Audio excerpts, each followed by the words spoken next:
Every CEO's journey has its Everest. The moments when the path forward feels steep, uncertain, and alone. With Sherpa CEO Coaching, you don't climb alone. Our experienced coaches are your guides, helping you break through barriers, sharpen your strategy, strengthen your leadership, and build a team that can carry you higher. With tailored one-on-one coaching, strategic planning, and real accountability, your summit is within reach. Sherpa CEO Coaching, your guide to confidence, clarity, and extraordinary business growth. Get coached and learn more at sherpaceo.com.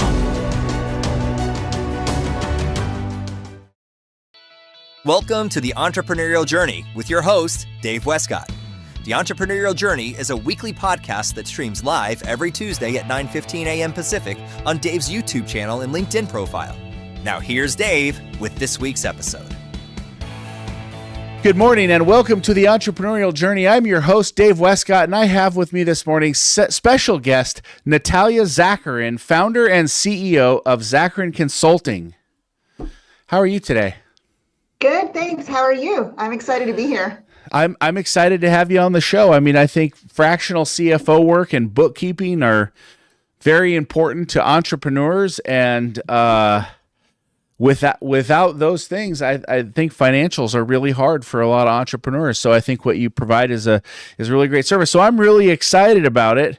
But interestingly enough, I was kind of looking at the bio and going through, what we were going to chat about on the show, and it took me by surprise. In 2012, you were a newly divorced single mom earning $7.10 an hour, and today you're running an Inc. 5000 company.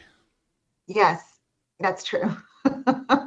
I don't even know how it happened myself, but I just kept powering through. I kept doing what worked. I kept figuring out what worked and just doubling down.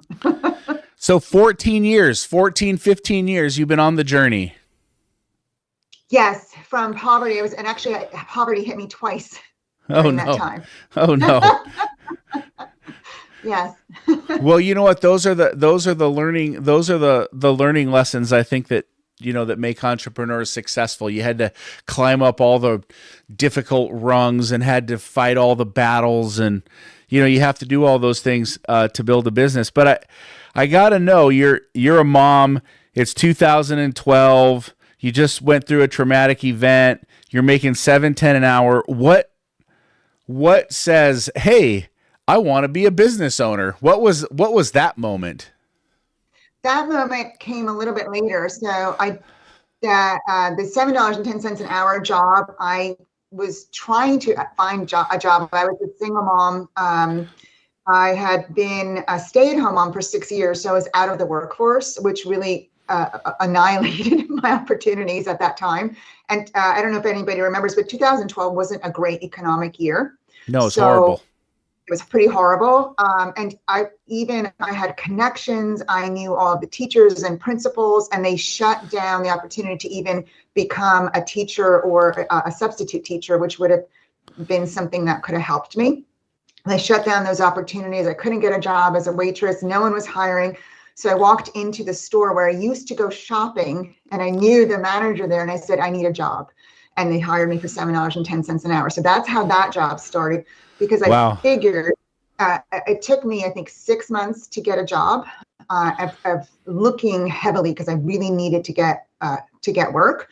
And there was a lot of pressure from the other side, also from the lawyers. And, you don't want to look like you're intentionally unemployed either when you're going through a divorce. That doesn't good. So there was a lot of pressure on the other side as well. And I knew if I just got a job, any job at all, that it would be the stepping stone to the next job. And that's exactly what happened.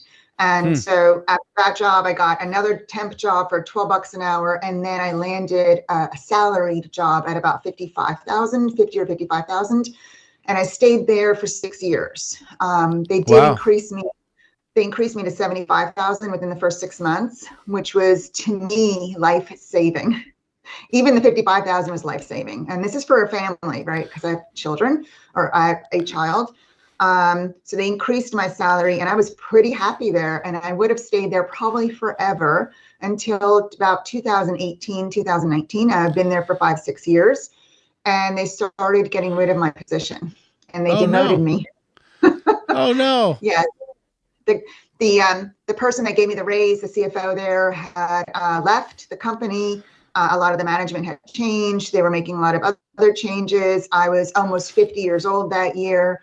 I was an invoicing clerk. That's how I got into finance. That was my first financial department position.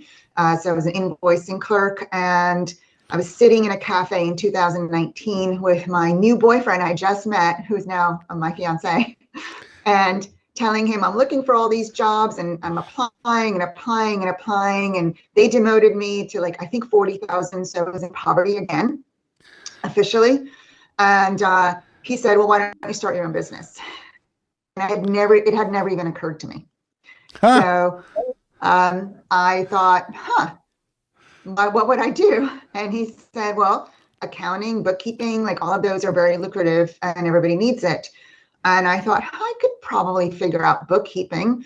Maybe I could do it as a side gig and make a little bit of extra cash. So even at that moment, I didn't even think I was going to leave my job. I thought I would just do this in addition to my job, just to make some extra money.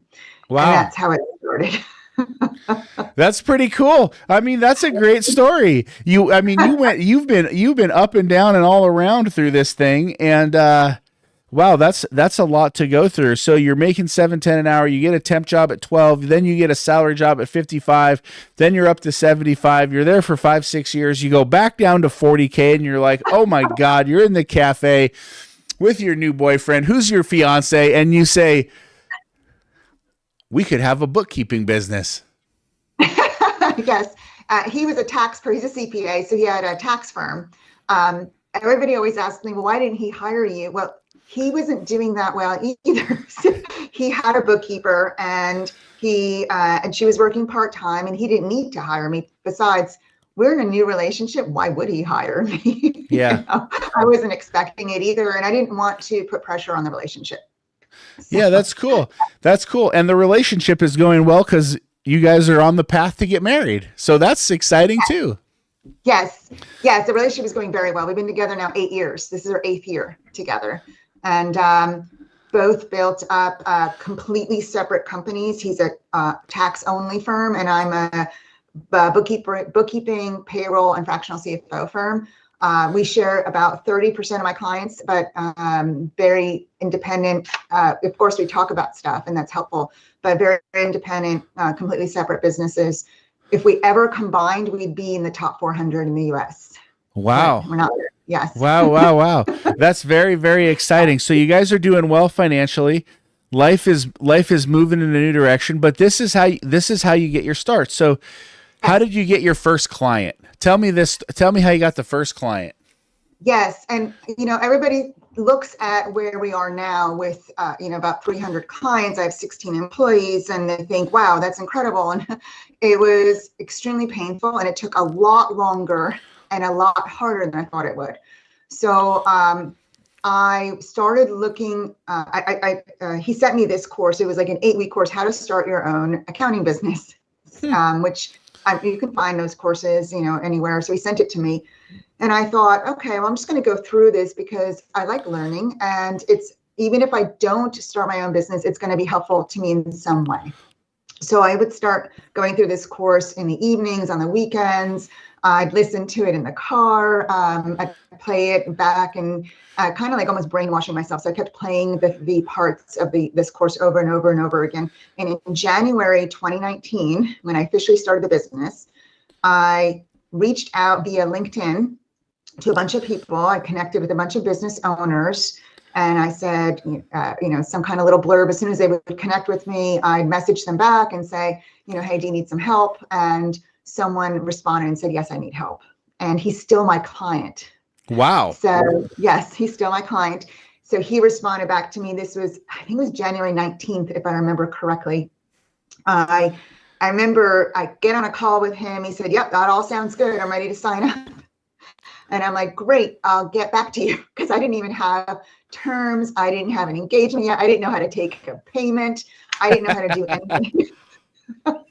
So I hung up and I'm like, okay, now what? So I got all of my ducks in a row. I signed up for proposal software. I got some proposals out, and I sent it to him. I collected his payment. And when I got into his bookkeeping, I saw that there was a big problem. It just, all these negative numbers, it didn't make sense to me. Now, mind you, I don't have any bookkeeping experience. I've never seen a P&L or a balance sheet before, ever. And I look at the balance sheet and there's all these negative numbers. I'm like, that doesn't seem right. Why would it be negative? And so I started doing research. So I sold bookkeeping, just, monthly bookkeeping. Actually, he had a bookkeeper to work with his bookkeeper. And he said, he thinks she's not doing a good job. I looked and I'm like, well, it doesn't look like it's right to me. So I learned step by step on how to do a cleanup via YouTube. Wow. And I didn't charge him. So I cleaned up an entire year for free because I didn't charge him for anything. I didn't know what I was doing. I didn't even know I should be charging. So that was my first experience, was this big project that I had to learn step by step. And I remember playing the YouTube video and not understanding what he said, pausing it, rewinding it, playing it again, pausing it, rewinding it, and then slowing it down and be like, okay, just do this one little thing and this one. And that's how I started learning while I was still working full time. Wow. Wow. That's an incredible story. I love how you put all that together. That's amazing. So, okay. So now you've got this beautiful business. You generate more than 2.5 million a year annually, and you're recognized on the 2025 Inc. 5000 list, ranking 802 amongst America's fastest growing private companies. I mean, that is a huge difference between 2019, January 19th. All right, here we go. And I got to get a proposal form and I'll get back to you. Right. I mean, so that's exciting. What would you say is the biggest entrepreneurial lesson you've learned between the first client and let's call it the 300th client? I think it's consistency. It's not stopping. You cannot stop marketing. You cannot stop sales. And the owner has to be really good at it. I really feel personally that the owner needs to know how to do sales, marketing, and advertising. They have to know how to do business development and get a client, because then when you're hiring people to do that, you know who to hire if they're doing a good job, and you know how to sell. So as of last year, I did all of the sales. Now I have a sales team and I've got advertising and all the other things put into place. But I spent a lot of time on business development, on networking, reaching out on LinkedIn, doing some webinars, just telling everybody what I do. And so my job as the CEO or starting the company, my main job was sales. And then after that was service delivery. So I would sell first. And then if I had to work 18 hours in a day to get something done because I had a deadline, that's what I did. So it's consistency and not giving up, because a lot of times you will literally get 100 no's, but that 101st person will probably finally say yes. So you won't get to that yes unless you keep going and keep going and keep going. You don't get to the yes. I'm going to write that down. You don't get to the yes unless you keep going and going and going. I love that. Isn't that so true? It is. There were so many times where I wanted to give up. I'm like, it's not working. I feel like I'm hitting rock bottom. And then I feel like I'm getting even lower than rock bottom. Like, where is rock bottom? Like when does the momentum start going in the other direction? And the momentum started changing in about 11 months of pure, every single day, every moment that I had of an available minute of reaching out to people. It took 11 months until it started to go in the right direction. That's a good time frame. So you worked hard, you put it together. How did you balance being a mom, working a full-time job, learning a business, selling a business, and starting a business? How did you balance all of that? So I prioritized selling first because I needed cash. Okay. And then keeping clients is just as important because you don't want churn. Otherwise, you're never going to move ahead. So selling first. And then what I would do is I would make an appointment with the client 2 weeks out. So the client knew to have an expectation. And I would look at my calendar and be like, whoops, I got to do all this work. It's coming up. So it kept me really honest about it also because I positioned myself where the client had an expectation and then I would have to match that expectation, which I did. And there were times where I had to stay up really late and work. What I did do is I negotiated with my job and I worked there through August of 2019. So for 8 months, I did both. I negotiated with them in the spring that, oh, well, since you're reducing my salary, obviously I can't commute. I'm going to work from home, right? Nice. Nice. And they were like, yeah, you can work from home. So that was super helpful because the commute was killing me. It was an hour commute each way. It was hard to get home on time. If there was traffic, I had a kid to pick up in daycare. So working from home was really helpful because I could now strategize my time and I could do my work really, really fast. Yeah. And, they gave me less work so I could actually do my work really, really fast and then focus on the business. And then when my daughter would come home and we'd do homework, we'd hang out, we'd have dinner, I'd put her to bed and then I'd go back to work. And it was just, I was desperate enough and I had enough grit from going through divorce and poverty and a horrible marriage. I had been through enough that going back to work at 10 o'clock at night was not a big deal for me. So I worked from 10 to 2 a.m. and then I'd get back up at 7. So I didn't sleep a lot and I'd catch up every once in a while, but I was making headway. So as long as I felt like I was making progress, it was getting exciting. Huh. I love it. You were truly a grinder. You're truly an inspiration to the entrepreneurial journey. You've done an amazing job. I love it. Your story is a testament to resilience and just grit and hard work and the belief that it's never too late to build something extraordinary. I mean, you've really done an amazing thing. You've really done an amazing thing. It's very, very cool. It's very, very cool. So now you're working with your clients today. You've overcome all of that. I mean, obviously in business, there's still little hand grenades that go off every so often, and and things that we all have to work through. But as you're doing that, how are you really helping your customers today? And what does that look like? Yeah, so I really wanted to build something that was different. And that keeps changing also with AI and the economy. And I don't even know where we're headed. So I'm really trying to keep an eye on that. But initially it was paying attention to what my sales calls, what my prospects were telling me and making changes. So my prospects would tell me, I haven't heard from my accountant in months. I don't get a report every month. So that was something that was a non-negotiable, that the accounting would be done on a very regular basis and you get a report every month and you would know that we're working on it. There would be no disappearing. There would be 100% transparency. You are the primary admin as the business owner, so you can see exactly what we're doing. Hiring the best people that were not only technically knowledgeable, but also able to be client facing. So I don't have a team overseas. I have a team in the US.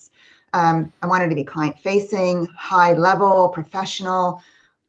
So all of the opposite things that most of the industry was doing. And then the industry would complain about their clients a lot. So I wanted to change that. So I joined all these forums so I could hear and see what all the other accounting firms were doing. And I would learn like what were they complaining about? What didn't they like? What were they doing? And how could I make it better for the business owner? So that was a lot of research that I did in the beginning. Now, one of the other things that I kept hearing over and over again during my sales calls is, well, great, you're going to get my bookkeeping up to date, but what do I actually do with those numbers? How do I make decisions? How do I change my position, my financial position? And so in January 2021, I jumped in headfirst again and rolled out fractional CFO services.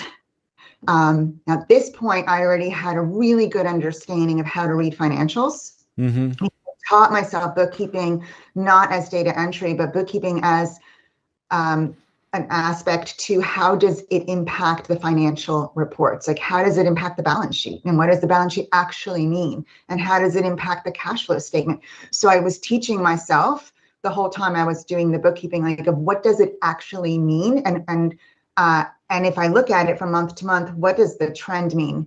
And I started reading a lot of books and taking seminars and really learning. The learning never stops. It still doesn't stop. I just joined a new mastermind, so learning never stops.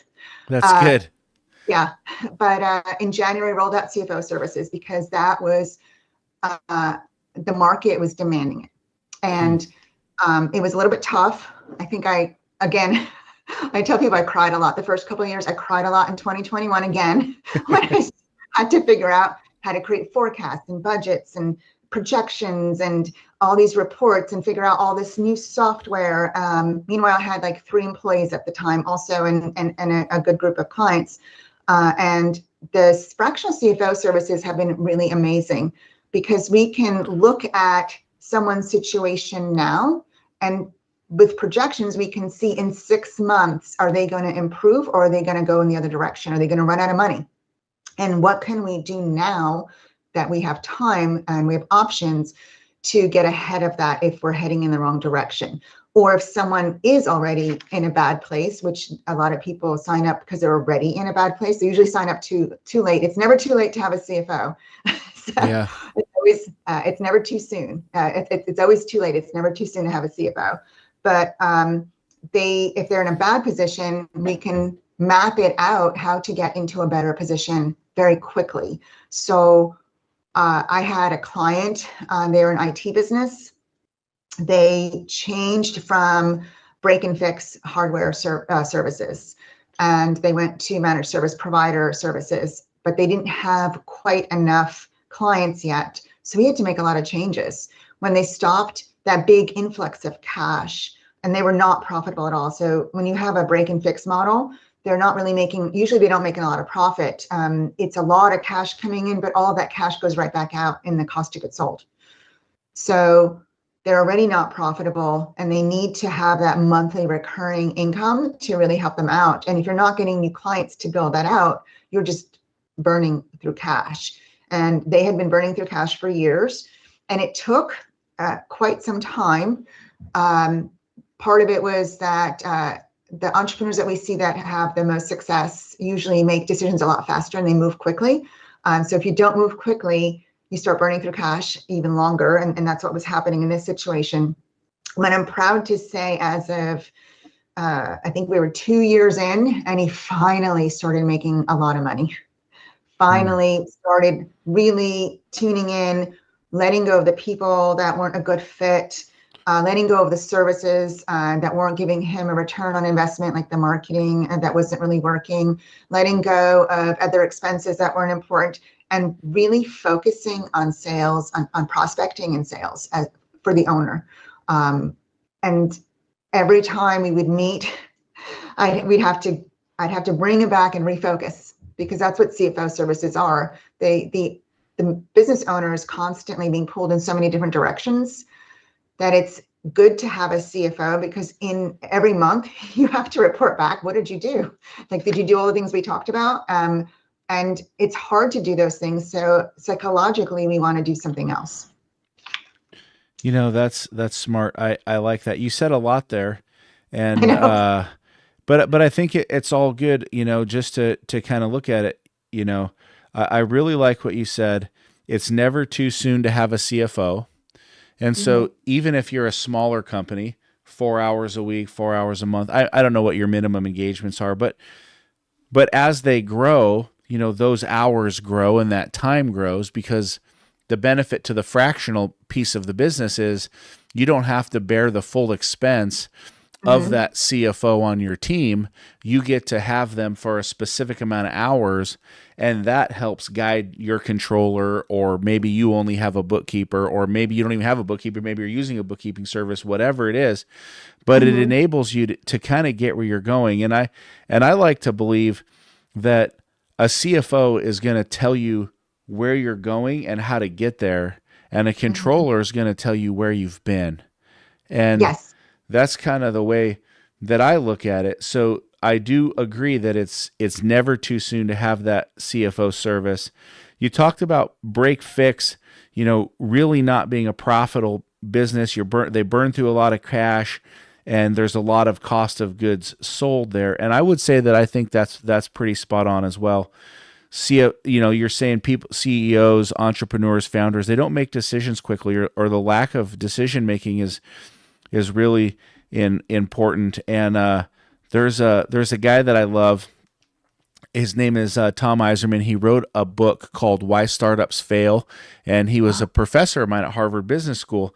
And he writes in his book, one of the things he writes in his book and that he really teaches on is, he says, top level executives who have been extremely successful in all business adventures, when they go out on their own and they go out on their entrepreneurial journey, they become like a deer in the headlights when it comes to making critical decisions, and they fail. And you said that right there, where decisions quickly are where you see very successful founders, owners, so on and so forth. And as I listened to that, you say, hey, it took this guy 2 years to get rolling, and you said focus on, sales and prospecting. So it's not only, it sounds to me that you're not only offering this, idea of, hey, we're managing your finances, but you're also helping to coach the client along the way and help them to be focused on the areas that are going to give them results against their highest payoff activity, right? So it's not only the CFO, hey, the numbers are matching up, but it's, hey, get on your sales and get on your prospecting and run these things the right way. Am I encapsulating that the right way? I feel like a true CFO is not only strategy, but mindset, psychology, and a little bit of therapy, and accountability. And I see patterns, because being a fractional CFO is really exciting, because you start seeing patterns of what works and patterns of psychology and patterns of trends. I can see patterns of what's happening in the economy because I'm working with like 40 people. So I can see in different industries what's happening and make those connections. One of the things I see all the time is when a business is struggling, the owner starts to sometimes focus on the wrong things. They start picking at these nitty gritty, hey, you need to move this couple of items in this GL account into this GL account, like into this different bucket. That doesn't make any difference. It's still an expense. It might make a little bit of a difference if you want to cut some costs, but cutting costs only makes so much difference. It's usually a lot of little tweaks, like the top line, and a lot of it's going to be labor too, or deciding on which products and services are actually profitable. And so they'll start focusing on these little nitty gritty things that are not important, because it's hard to focus on the things that actually move the needle. And so psychologically, our brains just don't want to do it. I love that. So I'm gonna say one thing is I think of business like running a triathlon, right? I love running these triathlons, and a triathlon is swim, bike, run, right? And so I think of finances like the swim. Okay, everybody wants to do a triathlon. Everybody hates swimming. They hate getting in the open water. They feel like they're going to get drowned. They're going to get attacked by a shark. It's like, whatever, right? So finance is like the swim. Operations is like the bike. It takes some technical ability. It's like its own sport, kind of understanding the bike and how it runs. And then sales is kind of like running. Everybody can do it. You got to put your mind. Well, maybe not everybody can do it, but you got to put your mind to it. It's the easiest piece of the business in my mind. So I look at that and I say, okay, nobody wants to get in the water and swim. Nobody wants to train. It's the worst part. You hear it, it's the same with finance, right? With owners, where they really don't want to get into their finances. They really don't want to learn their finances. They really don't want to know the numbers. They really don't want to look at those things because they don't understand it, because they don't understand why they're all negatives and why there's all these negatives on the balance sheet. And so it's really a blind spot in a lot of businesses, right? Forecasting is a big blind spot in a lot of businesses. They don't know where, that money is churning. And so when you're working with a new client and you're bringing them on board, they're being involved in the finances, in my opinion, is just as important as being involved in the sales. I agree that the sales and they are that spokesperson for the business, but if they don't take top-down ownership of those finances, they also don't know how their business runs. I don't know if you agree with that or not, but how do you guys look at that? And how do you get a founder or an owner to embrace the finances and embrace the financial meetings and to really know and understand their numbers? How do you change that mindset? Yeah, it's been, it gets difficult because a lot of this is just stories, or it's people think that bookkeeping is administrative work or data entry, and it's not. It's one of the most important, one of the most fundamental things that your business needs in order to make decisions. And the reason why they don't care about it is because they don't know how to read financials, so they don't know if it's wrong, and they don't want to spend the money on it. But that is money very, very well spent. If you have a really good bookkeeper, and then you have a really good, controller, CFO, and we do hybrid controller, CFO. We make sure the bookkeeping's right, Sure. or we do it because we can't do CFO work without having correct numbers. But if you don't have that data, you're making decisions completely blind. You cannot make a decision on how much cash you have in the bank because cash fluctuates. If, for instance, you have a big client that doesn't pay you that month, and another vendor that pulls money out via ACH, which a lot of them pull these days, they don't even wait for you to pay them. You might be stuck. Or if you decide, I have a lot of money, I must be doing really well, revenue is up, I'm going to hire a bunch of people. And I see this all the time. As revenue grows, the payroll and the labor costs grow exponentially faster than labor does, faster than the revenue does. And I see that over and over and over again because they're not paying attention to what the numbers are saying. And it's really important because you can have, I have a therapist, a therapy practice. They came to us at the beginning of the year in 2024. They were about, I think, at 300,000 or 400,000 in gross revenue. And now they made it to over $1 million in a year. Wow. Growing tremendously. And their labor cost exceeded their revenue, Wow. So they were like, by the time they came to us, they were like, I don't know what happened. I had all this hundreds of thousands in the bank and now I've got 6,000. I won't be able to make payroll. And so we started, they didn't even have financials. So we went backwards. Their bookkeeper had only done December 2024. So we had to catch them up for 8 months. And then you could see right away, as soon as you start plotting it out, especially in a graph, which is great for a business owner to plot it out in a graph, then they can see visually what's actually happening in their business. And we need to turn that around. So it took us 60 days, and now they're in really good shape again. But they had to get rid of people. They had too many people working for them. One of the things that you mentioned a few moments ago was that you look at the business and you can see what portions of the business are profitable, what service lines in the business are profitable. And this is a really, really important thing, right? Because I think in this day, a lot of businesses want to try to be all things to all people, right? Like Lego, right? Lego wanted to be all things to all people, jewelry, jackets, theme parks. But what happened to them? They got so far out there that they couldn't sustain it.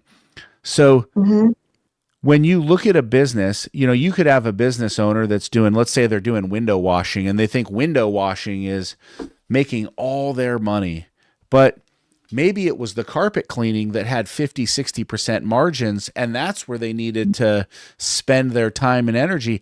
How do you go through and look at a business and help them kind of shed those service lines that are taking away from the business, that aren't helping them be profitable, that are kind of like I'm going to think of it like an anchor around their neck? How do you help them through that?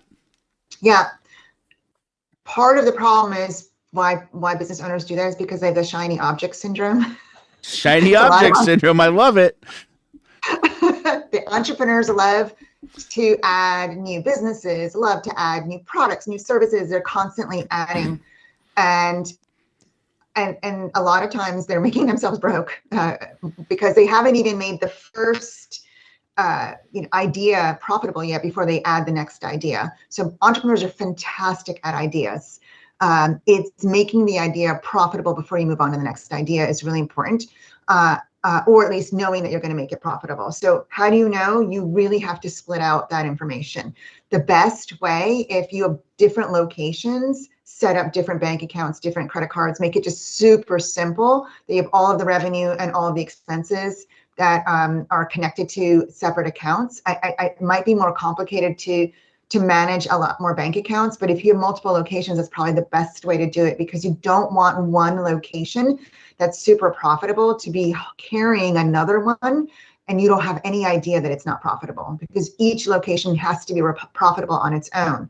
Same thing with service lines and products, really understanding and breaking that out in your financials or in your reporting somewhere in your software or in your accounting.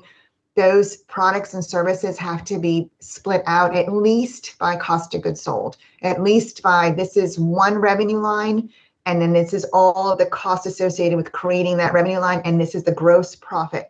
You want to make sure that that gross profit is at a specific number or specific percentage, not even including all the operating costs, but you want to make sure it's at a specific percentage before you start adding a lot of other products, or making a decision, maybe we shouldn't keep that product line, or maybe we need to advertise it a little bit more and see if we can make it go.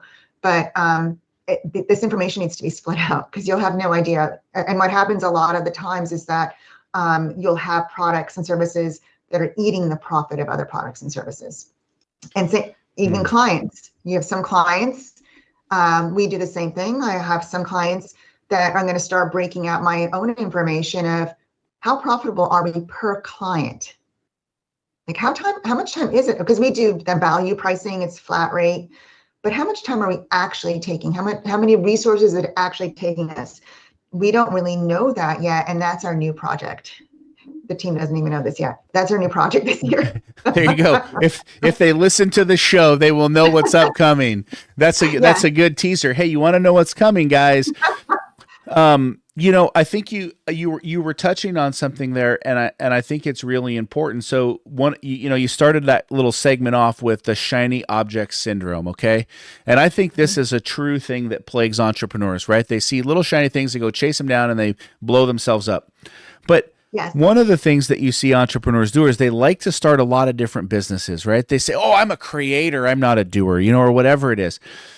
And I think what happens is that they make that first business very profitable. And then they're like, "Oh, I'm going to start this." And then that business, the second business and the third business and the fourth business are being carried by the first business. And they're draining their resources and they're draining the capital, and they're wondering why their life is getting crazier, because each one of those businesses isn't standing on their own. How do you coach a client when they're going down this rabbit hole of wanting to do a lot of different businesses instead of focusing on their one business? It's very hard. I've lost clients because they're like, "No, I'm doing this." And I would say, well, we need to make it profitable, and you need to stop opening up new locations. You need to stop opening up new businesses. I had one client in the very, very beginning stages in 2021. He had a landscaping business. And it wasn't landscaping, it was, I think it was stormwater management, like in areas that are flooding. It was in Alabama, so they had a lot of flooding and stuff like that, to like really help homeowners to not have flooded yards. And that was his initial business. And we kept talking about how he needs revenue to support the labor and all the equipment costs. Because it just wasn't, his operations were too expensive and his revenue didn't cover it. So he wasn't a profitable business. We kept meeting and talking about that. In the middle of all these discussions of like what to do next, he comes to me and says, "I want to open up an ambulance service." I was like, "What?" And he said, yeah, it could be really, really profitable. They do really, really well. I'm like, why don't you make this business profitable first and then open up the ambulance service?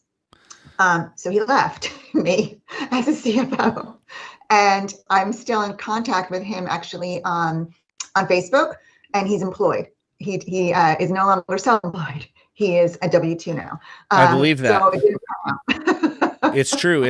It's what happens. So that's really, really good stuff. So let me ask you this. You're going through this process. You have 300 customers. Do you guys know what your cost of acquisition to buy a new client is? Yes, I do. I have a lot of marketing, sales. So I put that all into place as a machine, working as a machine. I started in November 2024, believe it or not. Here we are in June 2026, a year and a half later. It took a year for it to start working because I had the wrong marketing teams, the wrong advertising. I didn't make moves fast enough because I kept believing what they were saying. Oh, you just need time for it to work. No, it either works or it doesn't. It's the truth for advertising. If you're not getting leads on advertising, it's not working. And so I went through 2 agencies. I finally found my 3rd agency. He's actually my stepson, and he's doing an amazing job. And as soon as we turned on the ads, in 2 days, I had booked leads. So we are about a 65% show rate, which is a little on the lower end. I'd like it to be higher. We get about, I think it's a $45 or a $50 per booked call. And then we're trying, because now I'm out of sales, the owner needs to eventually get out of all these things. I have a sales team. We're trying to get them up to a 20% close rate. So right now it's a little low, and it's not quite breaking even still a year and a half later. So still working on it. I've been through 5 or 6 salespeople. I have one that's good. She's staying, she's closing, she's amazing. I'm trying to add a second one. That's it's starting to work out with this other person now too, because we went through 7 last year. It's just, that's really painful. I would tell people that wait till you're at least $1 million in sales or 750,000 in sales before starting to run ads and doing all this spend, and make sure that you're super profitable. So we were 50% profitable in 2024. Wow. And before Congratulations. that. Thank you. Now we're 25 to 30% profitable, but that's intentional because I'm trying to make this work. It's taking a little longer than I wanted to. Again, I'm an entrepreneur just like everybody else. I take risks. The economy hasn't really panned out the way I expected it to. It started out really strong last year, and then it tanked, and then it ended really strong. And then this year started out strong. Now it's like kind of like wavering a little bit again this year. So like we all take risks, but you can't take risks without cash, and you have to be extremely profitable to do that. And so profitability is probably going to be a lot higher than you think it should be, because as you grow, it'll go down and then hopefully go back up. Will I ever be 50% profitable again? Probably not. But if I'm at 35 or 40%, that would be amazing. So I'm just waiting for that to start happening. And it is increasing. It's getting better now. But I can't build a valuable asset if I'm in sales. Yeah. So no, I understand. That's right. Because you don't have a lot of resale value in it when you do it that way. So what does it cost you to bring on a client? Is it like $1,000, $500? What do you think it costs you to actually get a client? I think it costs me probably about $2,500. $2,500. $2,500 to bring, but that changes the more the close rate goes up. So as they go from 10 to 15 to 20 to 25 to 30, that cost goes down, down, down, down, down. Yes, and it really, that $2,500 sounds like a lot of money. It really depends, because if they have project work, and I would say 85 to 95% of who we talk to has project work, meaning they haven't had bookkeeping that was up to date or accurate in months or years. So the project is cleaning all of that up and catching all of that up. And so that $2,500 now is minimal. It's a rounding error. Yeah. Yes. Yeah. In my main business, my cost of acquisition for a client is $18,900. So, Yeah. It's just what it costs in business, right? You have to understand, the more you understand the number, the more you understand the budget, but it also enables you to grow, right? Because you can say, hey, we want to gain 100 customers this year. And if you know the cost of acquisition, you know exactly what it's going to cost you to bring on those 100 clients. And that helps you forecast, where you're at in the business. So yes, we actually brought on, as of yesterday, since October, so I have a new onboarding specialist. He has onboarded 101 clients as of yesterday, since October. Wow. Yeah. Okay, you guys are amazing. You are running an amazing business. What are Doesn't some feel like that.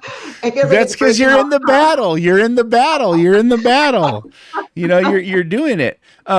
What are some of the biggest financial mistakes that you see entrepreneurs making today?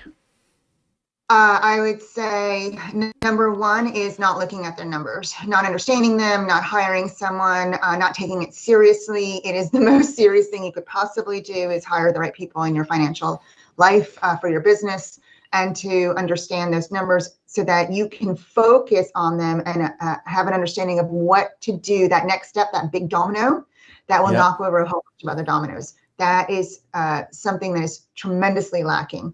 Another thing, and that's where all the problems are, right? Like too much labor costs, or high labor costs, and cost of goods is too high, and revenue's not high enough, and like all these other problems.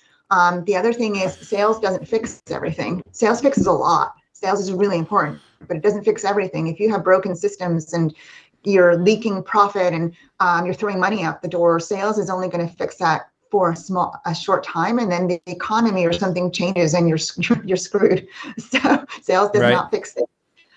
It helps, but it doesn't fix things. Sales is very important though, because now you have options of who you work with, what you do, who you hire. So pricing accurately, understanding that, and hiring the right people. I'd say actually hiring higher level, more experienced, like entry level is really, really important too, but hiring excellent people that have a really strong work ethic, a good character, and really believe in your vision and your mission, which you should have if you don't, and your core values. If they are, if they live your core values, they're a good, and they're a good fit for your company. It's more important to hire someone that is a good fit with values, vision, and mission than anything else. And a lot of times those people are going to be more expensive. And I would say that we hire people and we pay them way more than the average. We also have amazing benefits because I want to capture the best people that I possibly can. It makes them, first of all, if they don't work out, they don't have the skills that we expected, or they don't have the work ethic, it's easy to get rid of them because they're expensive.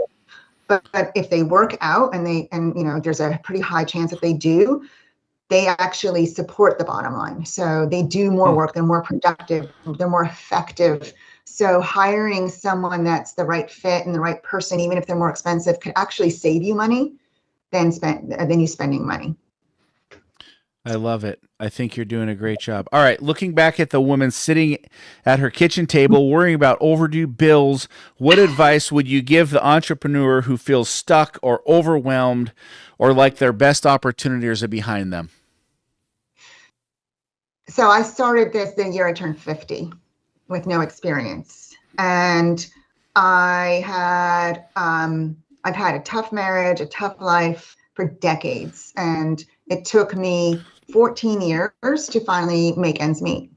I would say for someone that just keep moving forward, just one step at a time. There were times where I would lay in bed and think, I'm running out of money and I'm going to be out on the street. And I would have to live this is how I learned how to be present. I had to lay in bed and say, well, I'm still in my house. I'm still in bed. I'm not on the street yet. And so I still have choices. But even if you are on the street, you still have choices, and you can still make steps going forward. And some of those steps will take you backwards, but don't give up. I think the biggest thing is just not to give up. Stay consistent, stay working on it. It's not going to work out in the timing you want it to. It's not going to work out how you want it to. It's probably going to be harder than you thought, but just keep going, because it will work if you keep moving forward. You know what? I love that. I think that's really good advice. That's a really thing. Well, you know what? You've told us a beautiful story today. You have a wonderful business. It's been an absolute pleasure having you on the show. How can anybody out there listening to this show today get a hold of you and your team to become a client? Because obviously what you guys are doing and what you have and the growth and, you know, the incredible service you're delivering, how can people work with you? How can people find you? So we actually made a special page for your audience. Oh, wow. I love Yes. that. Yes. So it's going to be under www.zacharinconsulting.com/TEJ for the entrepreneurial journey. That's TEJ. right. I love it. I love it. Okay, that's awesome. We'll make sure that Ralph gets that right there going wild so that we can see that. That's very, very exciting, and that's very smart, so you can track that. Yes. And we actually have 2 downloads. One is 7 ways to find money in your business now. And the other one is the ultimate checklist for financial success.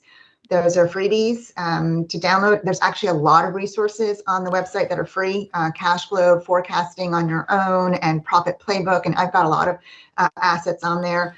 And then there's a calendar link. So if you want to book a call with us, you can find us there too. And we're on social media everywhere too. So we've got a lot of great You're content. on social. Now, are you on social media? I am. So now that we're at this level, my new job is to start building the brand and to start moving the business in another direction. It's a different stage. So I'm on Instagram under Grow Your Bottom Line.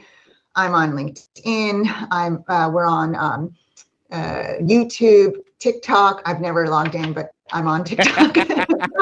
I love that. I'm on TikTok too, but I've also never logged in. That's awesome. I love that. That cracks me up.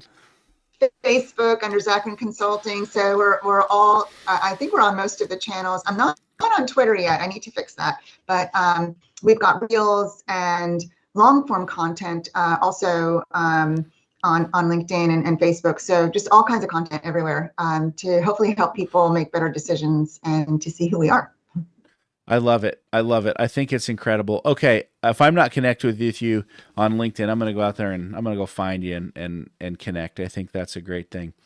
All right, listen, this has been a fantastic show. I've learned so much from you today. I think anybody out there would be lucky to work with you and your company. I think you're just doing a phenomenal job. So if you're out there, get in touch with this team. Awesome people to work with.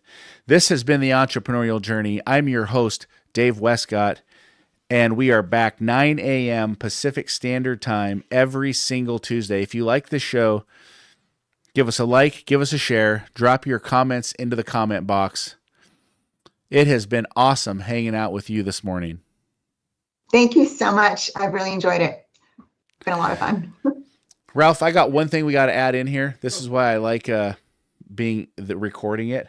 I forgot to ask you my favorite ending question. Oh, yes. Go ahead. And so I actually have to ask you one more question. So he's going to cut, paste, put us back together again. Okay. So my favorite question, my ending question, my final question for you today is we have a big billboard, a big whiteboard on the side of the road, side of the freeway. You have one word, one sentence, one phrase. What do you want to share with the world?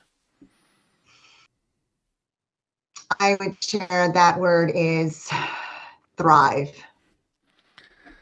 Thrive. I love it. That's a great word. Any particular meaning behind it that means something to you? Yes. So I feel like the last 3 decades were survive. And I remember I was actually in Fort Lauderdale at a conference for accountants. And I remember I even posted a story. I don't want to just survive anymore. I want to thrive. And it has to be very intentional because you have to, practice gratitude and be very intentional to want to thrive. It doesn't just happen.